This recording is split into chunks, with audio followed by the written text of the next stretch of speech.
Olá, sejam muito bem-vindos a mais uma aula. Na aula de hoje nós vamos falar sobre as atualizações, as alterações dos registros da ECF referente ao cálculo do Transfer Pricing.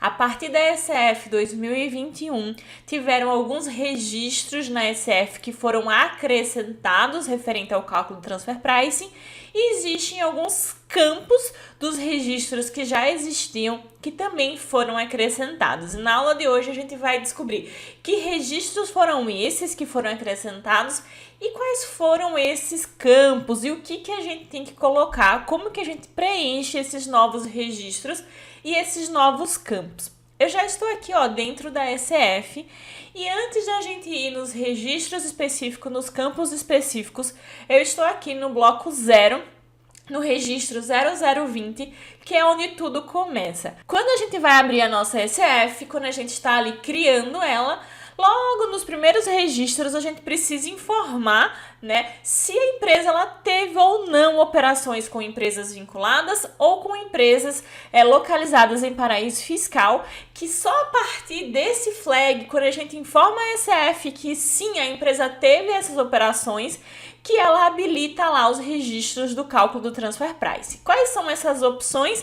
Só para a gente já recapitular, isso aqui já foi falado para vocês aqui. Vamos lá, o que você tem que flagar para ele abrir os registros? Você precisa informar aqui, operações com exterior, você precisa colocar sim, e operações com pessoas vinculadas, interposta pessoa ou país com tributação favorecida, sim também. Quando você habilita essas duas opções aqui, aí sim que vai aparecer para você os registros relacionados ao cálculo do Transfer Price. Quando a gente abre, aparece de cara esses três registros que está aparecendo aqui, no canto esquerdo da minha tela, que são o registro X291, operações com exterior. Nesse registro especificamente não teve nenhum campo novo, tá? Então aqui continua igual. E só pra gente relembrar o que vai aqui nesse registro, vão os totalizadores. O total das exportações de bens, serviços, direitos, operações financeiras, importações, as mesmas coisas. Só que aqui você separa o que foi de vinculada, o que foi de paraíso fiscal ou quais foram as operações, o total das operações, com terceiro. Mas esse aqui não é o foco da aula de hoje porque não teve nenhuma alteração nesse registro especificamente.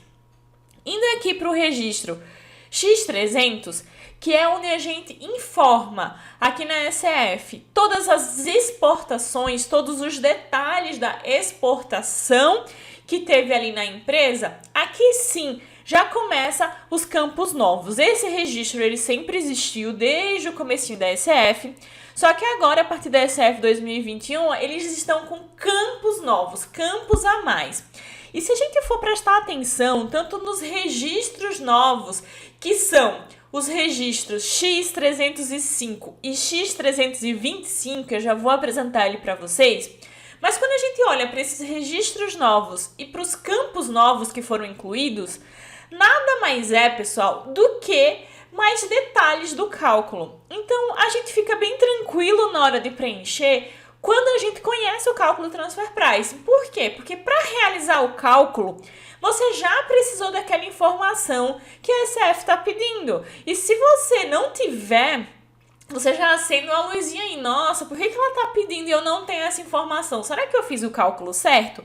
Porque quando a gente entende o que a gente está fazendo, quando a gente entende o cálculo, quando o cálculo ele já está realizado, vai ser muito simples, porque nada mais vai ser do que copiar a informação que você usou para fazer o cálculo e colar aqui na ECF. Ela não vai pedir nada que você já não precisou ter para realizar esse cálculo. Então é muito tranquilo. Eu já fiz aqui alguns testes preenchendo para acelerar a nossa aula, mas vamos lá, eu vou fazer com vocês e a gente vai percorrendo todos os campos para vocês entenderem o que precisa ser preenchido em cada um desses campos. Eu vou abrir um que eu já preenchi, por exemplo, essa primeira linha aqui, primeira coisa, o que ele pede, O número da ordem. E o que isso quer dizer? Nada mais é que você vai colocar em ordem 1, 2, 3, 4, 5, conforme aí as informações que você tem do seu cálculo de exportação. Nesse caso, eu coloquei o número da ordem número 1, Aqui no tipo de exportação, que já tinha desde sempre na SF, você coloca se foi uma exportação de bens, serviços, direitos, operações financeiras ou se é não especificadas.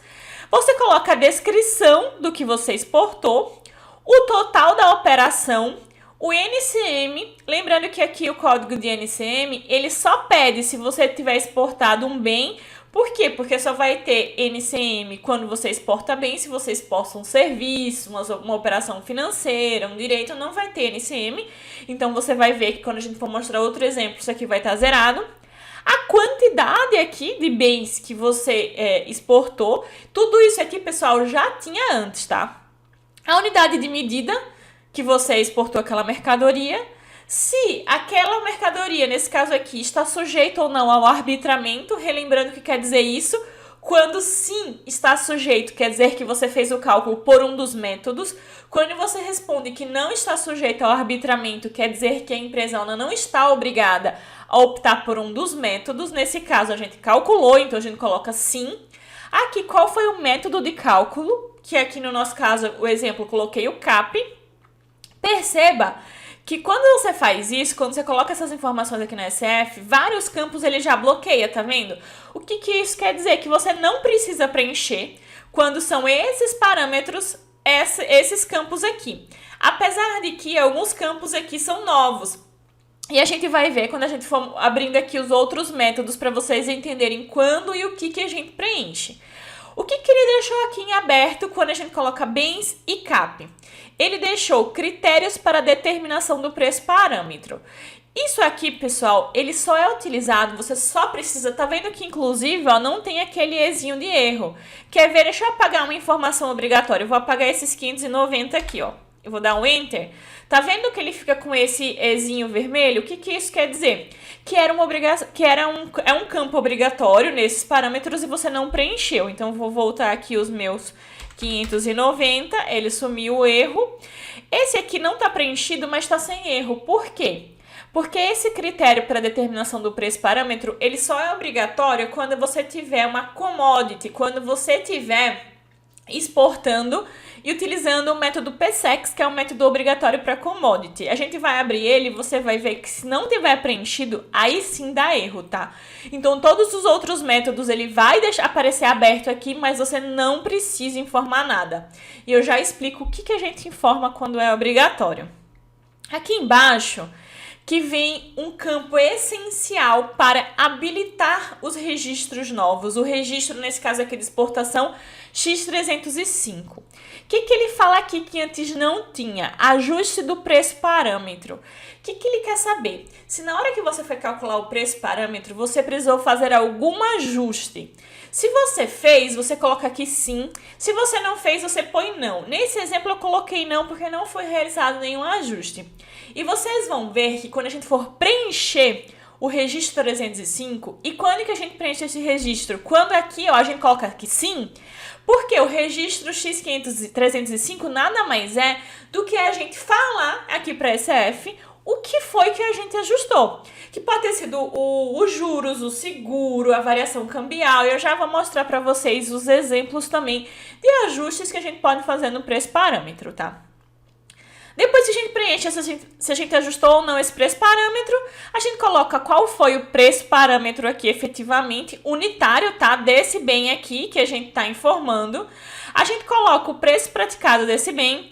A gente coloca qual foi a quantidade ajustada. E por último aqui o valor do ajuste, que deve ser o ajuste total desse item, já multiplicado pela quantidade, porque quando a gente vai no manual, ele fala o seguinte, que o ajuste que deve ser informado aqui, deve ser o ajuste a ser adicionado à base de cálculo do imposto de renda e da contribuição social, ou seja, já deve estar multiplicado pela quantidade, é o ajuste final referente a esse item especificamente, tá bom? Agora vamos aqui para outro exemplo, eu não vou salvar. Vamos aqui para os serviços, quando a gente vai preencher, por exemplo, um serviço aqui na SF de exportação. A gente coloca mais uma vez o número da ordem, a gente escolhe aqui o tipo, né, serviço, coloca a descrição do serviço, o valor da operação. Percebam que quando é serviço, ele não pede nem o código de NCM, nem a quantidade, nem a unidade de medida, porque faz sentido por ser um serviço. Aqui ele só pergunta se está sujeito ou não a arbitramento. qual foi o método que você realizou esse cálculo. Aqui perceba uma diferença. Quando a gente coloca o método PVEX, agora a ECF abre um campo novo. Ele quer saber de onde que você tirou essa informação. Antes, você só colocava que foi, por exemplo, o método PVEX e ele não perguntava de onde você tinha tirado. Agora ele pergunta quais são as opções que tem, né? Ele coloca assim: se você está pegando essa informação parâmetro de uma operação realizada entre a própria pessoa jurídica e outras pessoas não vinculadas, ou se você está pegando uma informação entre um outro exportador nacional e um outro cliente não vinculado. Ou seja, se você, dentro do PVEX, está pegando você como operando aquela venda com um terceiro, ou se você está pegando o valor de operação entre terceiros onde você não está envolvido. Então aqui ele quer saber mais detalhes de onde que veio esse cálculo, esse preço parâmetro, tá? Aqui embaixo, ele pede a descrição do bem, serviço ou direito que você está usando como parâmetro. Aqui ficou meio repetitivo, por quê? Porque o serviço da empresa que ela estava exportando era o serviço de manutenção e a descrição do serviço que ela usou como parâmetro também era serviço de manutenção. Quando a gente olha no manual, a gente entende que essa descrição aqui de baixo, ela quer dizer mais assim, a descrição do item que você está usando como parâmetro. Principalmente quando é bem, o que pode acontecer? Se você está usando um preço parâmetro entre terceiros, às vezes a descrição do item lá no relatório desse terceiro vai ter alguma diferença da sua descrição, enfim. Aí aqui você coloca a descrição de onde você está pegando, do item ou do serviço que você está pegando, como preço parâmetro no PVEX nesse caso, tá? E aqui ele quer saber não só a descrição do item, mas ele quer saber também a parte envolvida.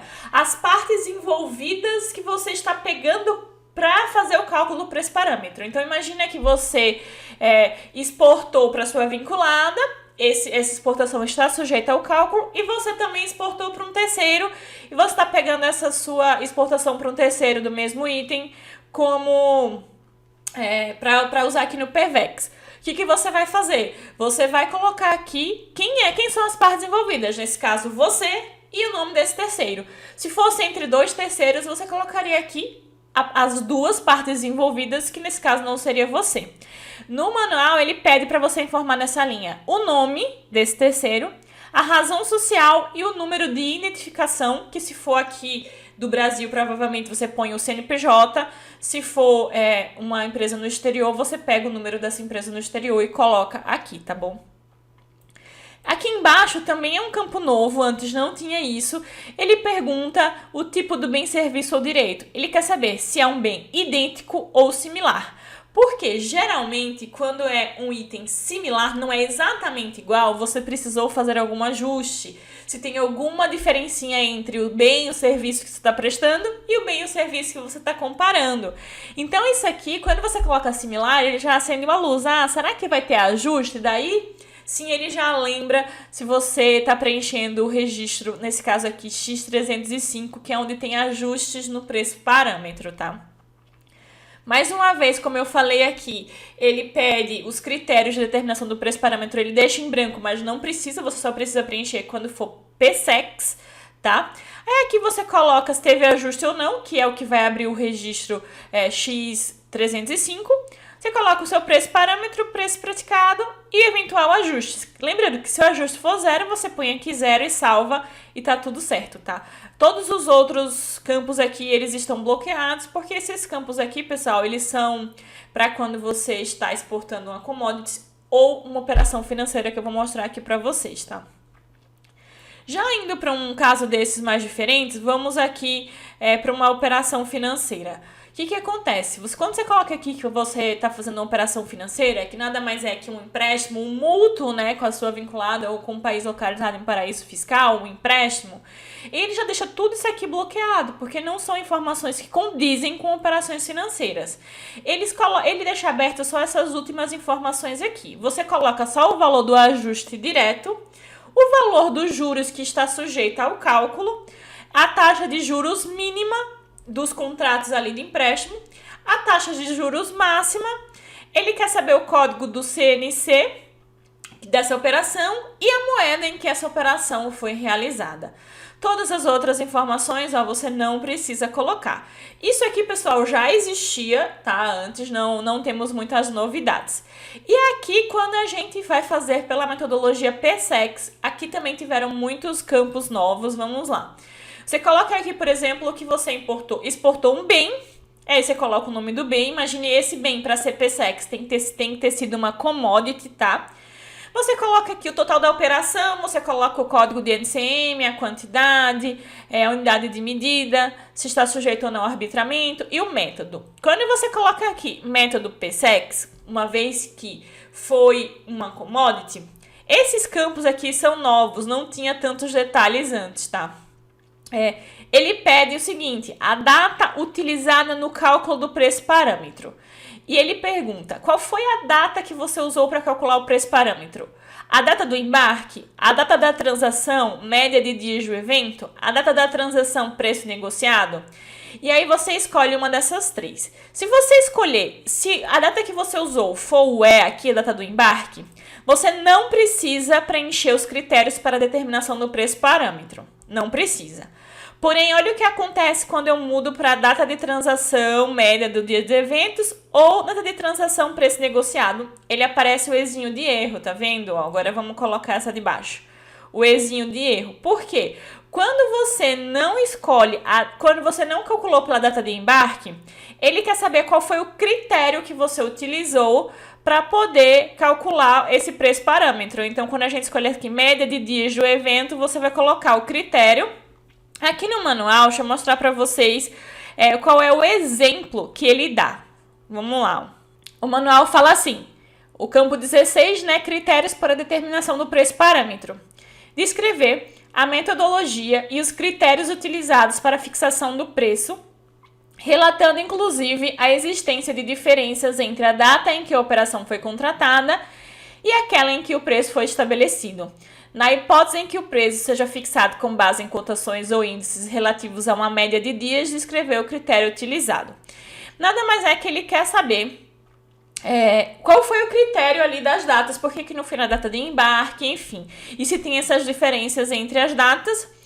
E a data da transação, ele fala assim, informar a data em que o preço foi negociado, conforme o artigo 34. Voltando aqui, quando você coloca a data da transação, ele só pergunta o critério, tá vendo? Só esse aqui. Agora, quando você coloca a data da transação, preço negociado, aí ele abre as duas, ele quer saber tanto o critério que você usou para determinar, quanto qual foi a data efetiva da transação ali daquele contrato, tá? Esses campos aqui são novos, se você vem aqui no manual, estão todos em amarelinho, quer dizer que eles foram incluídos agora no último manual, tá?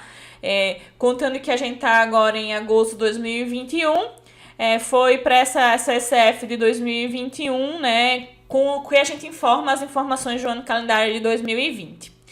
Respondido isso, a gente coloca aqui qual foi a data de embarque, a fonte da cotação, qual é a bolsa que você pegou as informações, da onde foram retiradas as informações para fazer o preço parâmetro da commodity, e aqui vão ter várias opções, mas vai depender do que você já fez o cálculo, por isso que eu falei, você tendo o cálculo em mãos, fica muito mais fácil de você preencher aqui.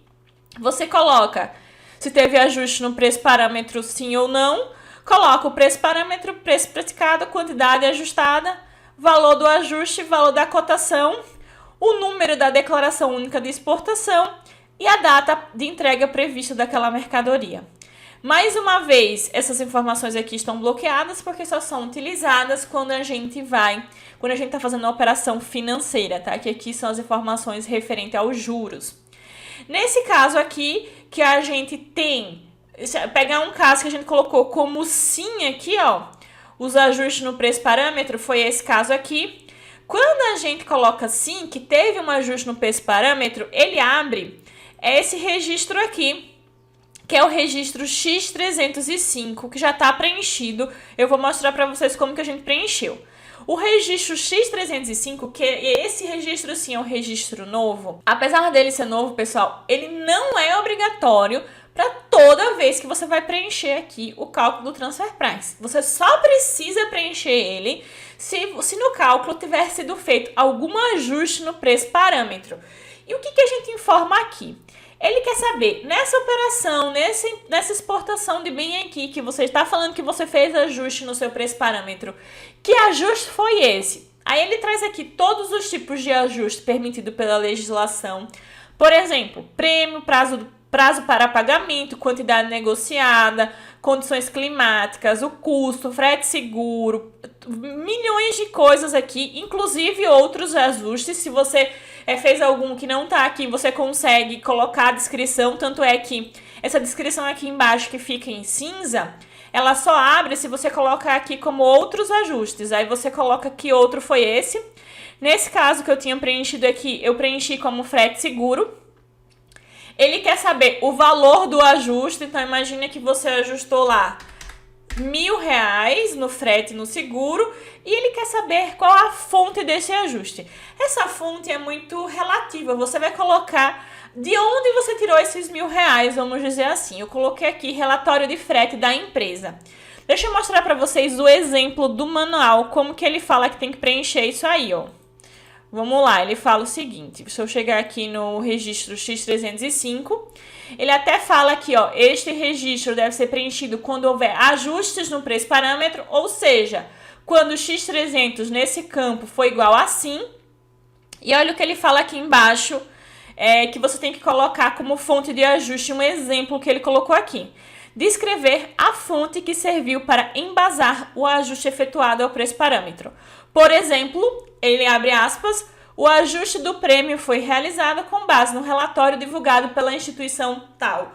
Nada mais é do que você falar de onde que você tirou aquele ajuste, tá? Então é isso, pessoal. Esse registro é super simples, é mais para você colocar o que já aconteceu, tá? Então, e vejam que você pode colocar mais de um ajuste. Deixa eu não salvar aqui. Eu coloquei aqui frete seguro, mas eu poderia colocar para essa mesma linha aqui, ó, mais de um. Imagine que você não só ajustou o frete seguro, você ajustou também, por exemplo, a variação cambial. Aí você coloca aqui variação cambial 50 mil, coloca aqui a fonte do ajuste. Aí você coloca lá flutuação do dólar retirado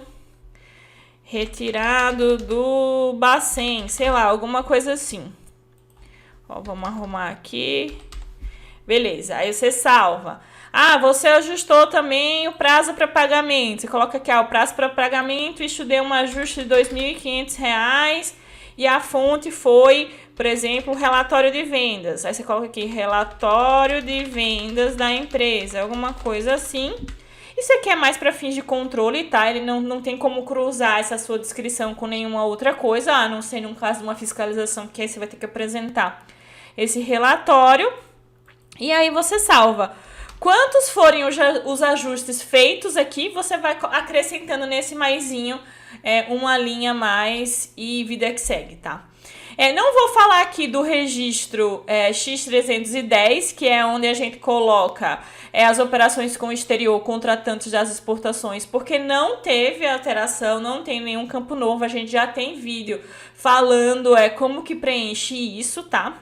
E indo aqui para as importações, pessoal, é exatamente a mesma coisa. Vamos lá. Quando a gente vai preencher o X320, a gente nada mais é que as informações das importações. As informações gerais, e esse registro sempre existiu. Agora estamos com alguns campos novos, o mesmo raciocínio da exportação é o raciocínio aqui da importação. Colocamos o número da ordem, o número da importação, o tipo, né, se foi bem, serviço, direito, operações financeiras ou não especificadas, a descrição aqui, o total da operação, o NCM quando for bem, quantidade, unidade de medida, o método. E aqui a gente tem uma coisa a mais que não tem no de exportação. Ele pede o código de inventário do insumo ou produto importado. Por quê? Uma coisa interessante aqui na SF é que se você for parar para ver, ele não pede o código do item, ele nunca pediu o código do item. Você colocava um número de ordem aqui, que era a ordem que você estava preenchendo, você colocava o NCM, mas antes ele não pedia o código do item que tinha sido calculado. Agora, para as importações, eles criaram esse campo novo aqui, que é o código de inventário do insumo ou produto importado, que nada mais mais é que o código do item, você preenche aqui o código do item, esse campo é um campo novo. Aqui também é um campo novo, que é o quê? Utilização do insumo do produto importado. O que ele quer saber nesse campo aqui?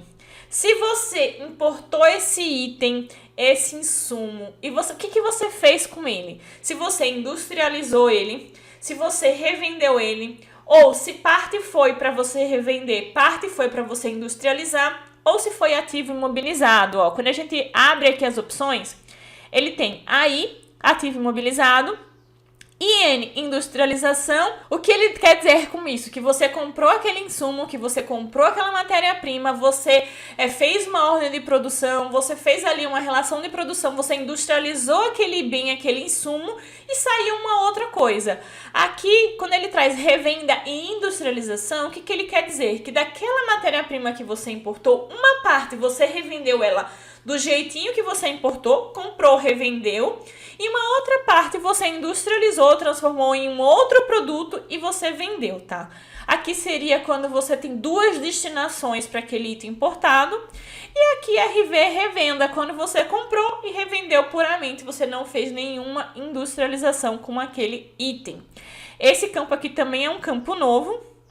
Mais uma vez, aqui também tem aqueles critérios para a determinação do preço parâmetro, que só é obrigatório quando for uma commodity pela metodologia do PCI.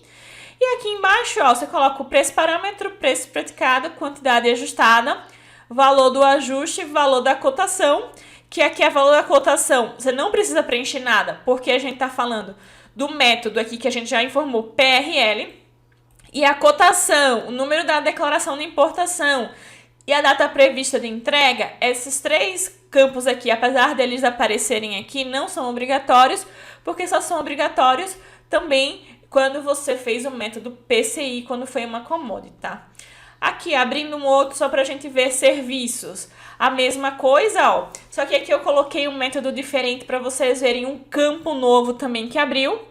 Aqui eu coloquei que é serviços, o total da operação, a descrição, o método PIC. Quando a gente coloca aqui o método é PIC, igual lá para exportação, quando a gente forma que o método é PVEX, ele quer saber de onde que a gente tirou o preço parâmetro. Quando a gente informa aqui que o método foi PIC, ele também quer saber. E ele dá três opções. Ele dá a opção operações realizadas entre o próprio contribuinte e uma outra pessoa não vinculada. Ele dá a opção operação entre a mesma pessoa exportadora, a mesma pessoa que exportou para você, também exportou para uma outra pessoa não vinculada, ou uma operação entre terceiros não vinculados entre si. Ele traz aqui as três situações em que é possível calcular o PIC, tá? Porque ele quer saber a origem, de onde que você está tirando aquela informação. Aqui embaixo você coloca se o item ele é idêntico ou similar, se o item que você usou como parâmetro pelo PIC, se esse item é idêntico ou similar. Aqui você também não preenche esse critério só para quando for PCI. Se teve ajuste no preço parâmetro, qual foi esse preço praticado e o valor do ajuste. Mais uma vez, essas três linhas aqui você não precisa preencher. Quando a gente está falando de PCI, eu vou abrir aqui, ó, a gente já tem mais um, que é PCI, quando você está importando uma commodities, aí sim várias coisas você vai precisar colocar aqui. Essa primeira parte é igualzinha qualquer uma das outras importações de bens, tá? Descrição, total da operação, NCM, quantidade, unidade, medida, o método, aí sim você coloca aqui PCI. O código do item, se você revendeu, industrializou, é um ativo mobilizado. E aqui embaixo, aqueles mesmos campos que tinha na exportação. Qual foi a data que você está utilizando para fazer o cálculo do preço parâmetro? Se foi a data de embarque, a data da transação média, a data da transação preço negociado. Dependendo da data, você vai precisar ou não informar aqui os critérios, ou se for esse último aqui, você também precisa colocar a data da transação. E aí você precisa colocar aqui a data do registro da DUIMP, qual foi a fonte da cotação que você utilizou para fazer o cálculo, se teve ajuste no preço parâmetro ou não, o preço parâmetro, o preço praticado, a quantidade ajustada, o valor do ajuste. Aí sim você preenche aquelas três linhas que a gente não precisou preencher. Tanto é, se eu apagar aqui, olha o que acontece, ele aparece um errinho, tá vendo? Nos outros não aparecia, que você precisa colocar aqui o valor da cotação, o número da declaração de importação e a data de entrega prevista. Pessoal, é simples. Basicamente, tem alguns itens a mais, alguns campos a mais, a depender do método e da operação que você está realizando, se é uma operação, uma importação de bens, serviços, direitos, operações financeiras, tá? E aqui, ó, mais uma vez, quando a gente colocou que sim, que teve ajuste no preço parâmetro, até coloquei esse último aqui embaixo, ó, como sim. Aí o que que ele faz? Você é obrigado, se você não preencher, tá dando erro, tá? Nesse registro novo, a preencher, nesse caso aqui, o registro X325, que é você explicar quais foram os tipos de ajustes que você realizou nesse preço parâmetro da importação. As mesmas coisas que a gente viu lá na exportação, nesse caso aqui eu coloquei que teve um ajuste no prazo para pagamento, mas você pode escolher qualquer um desses tipos de ajuste aqui. E você coloca o valor do ajuste e aqui a fonte dos ajustes, né? Nesse caso aqui eu coloquei prazo para pagamento e o valor da onde a gente tirou esse ajuste eu coloquei relatório de vendas da exportadora, tá? Então, pessoal, é simples, mas precisa ser preenchido. Mais uma vez que a gente entende o cálculo, uma vez que a gente fez, já está com o cálculo nas mãos, é simplesmente transpor essas informações aqui para a ECF. Eu entendo e sei que muitas vezes o que acontece? A pessoa que realiza o cálculo não é a mesma pessoa que declara na ECF. Então, às vezes, as disposições da informação do cálculo não tá fácil para quem vai preencher a ECF.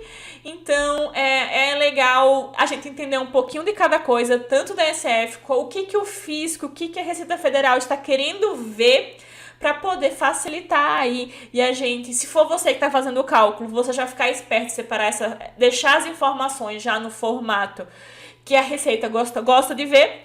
E se você faz o cálculo, mas não declara, você facilita aí a vida de quem vai declarar a ECF. Tá bom? Espero que tenha ficado claro para vocês. Qualquer dúvida, coloquem aqui nos comentários e até a próxima aula.